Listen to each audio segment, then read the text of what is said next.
अचानक महाकुंभ में प्रकट हुआ एक विशाल नाग। लोग हुए हैरान।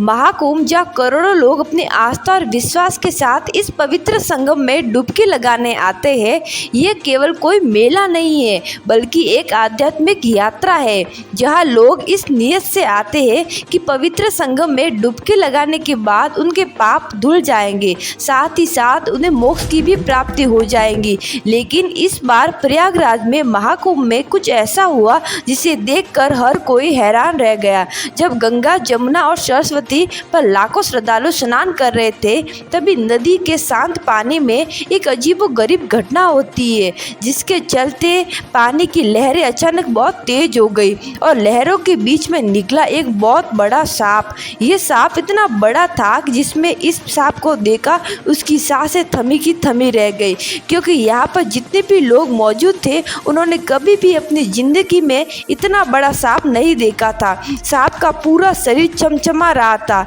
इसकी आकृति अन्य सांपों से थोड़ी अलग थी।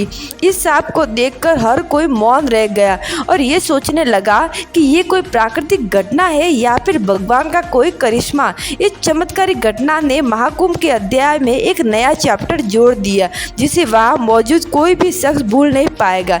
चलिए हम आपको बताते हैं कि यहाँ पर असल में हुआ क्या था।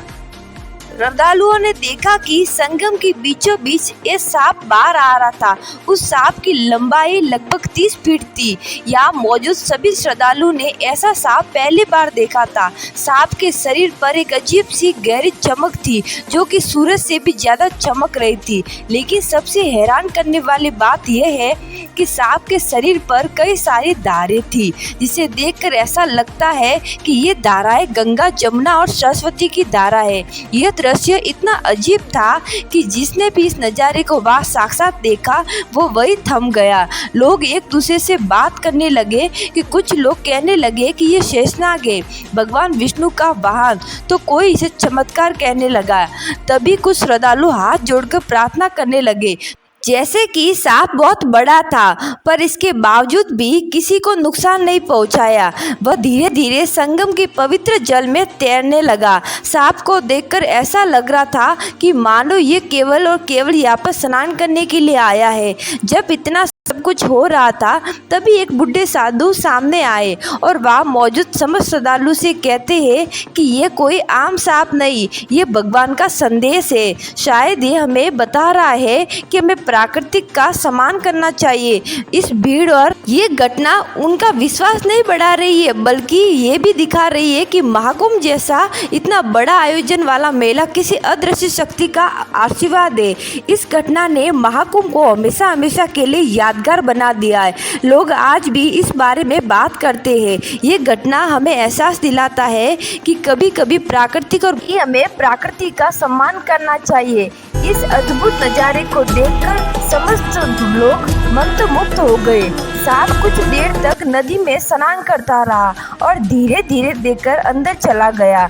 इस घटना को पूरे महाकुंभ को एक नई दिशा दे दी। सांप के जाने के बाद श्रद्धालु इस बात पर बहस करने लगे कि आखिर ये सांप कौन था, और कुछ लोग कह रहे थे कि ये कहाँ से आया था। यहाँ पर खड़ा हर एक शख्स का यही मानना था कि ये एक बहुत बड़ा चमत्कार है। बड़े संगम में हर कोई मानव यहाँ पर अपने पाप धोने ही आया है और यहाँ पर कोई लोग अपनी मोक्ष की प्राप्ति के लिए भी आए हैं। और यहाँ पर लगता है ये सांप भी यहाँ पर डुबकी लगाने ही आया था। इस घटना को कोई भूल नहीं पाएगा। हर मानव, हर व्यक्ति ये याद रखेगा। बहुत से लोग उसे शेषनाग का अवतार भी मान रहे थे और कुछ लोग उसे महादेव का वासुकी नाग भी बता रहे थे। सभी लोग एक दूसरे से पूछ रहे थे कि आखिर ये सांप आया तो आया कहाँ से। इतने बड़े संगम में क्या ये भगवान का कोई आशीर्वाद है या कोई प्राकृतिक घटना। इस चमत्कार को देखकर हर कोई दंग रह गया। जब से ये सांप सभी लोगों को दिखाई दिया, तभी से सभी श्रद्धालु के मन में एक विश्वासी भावना हो गई और ये मानने लगे कि ये भी एक भगवान का आशीर्वाद है और हमें इसकी कदर करनी चाहिए।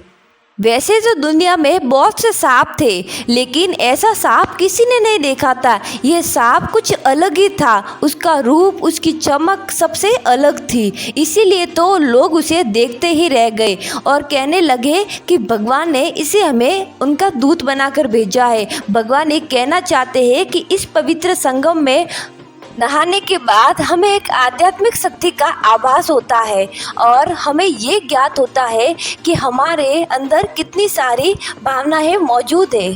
सभी श्रद्धालु आपस में यही बात कर रहे थे कि इतनी चमक वाला सांप और इतना विशाल सांप आया है कहाँ से। इस घटना को देखकर हमें एक बात तो पक्की समझ में आ जाती है कि भगवान किसी न किसी रूप में हमें दर्शन देने जरूर आते हैं। और इस घटना ने एक नया मोड़ दे दिया है कि जब भी हम किसी पवित्र संगम में अपना मन से कहीं भी जाते हैं तो वहाँ पर हमें भगवान के दर्शन जरूर होते हैं। हर कोई इस घटना को अपने जीवन में तो कभी नहीं भूल पाएगा। जो कोई महाकुंभ में उस संगम में स्नान कर रहा था वो इस घटना को अपने पूरे जीवन में हमेशा याद रखेगा। महाकुंभ में ये कोई केवल घटना नहीं थी, बल्कि ये एक बहुत बड़ा चमत्कार भी था। हमारे जीवन में ऐसे चमत्कार हमें बहुत ही कम देखने को मिलते, इसीलिए हमें इस पर विश्वास करना चाहिए। आपको क्या लगता है, ये कोई दिव्य शक्ति है या कोई प्राकृतिक घटना? महादेव के सभी भक्त कमेंट में हर हर महादेव जरूर लिखें।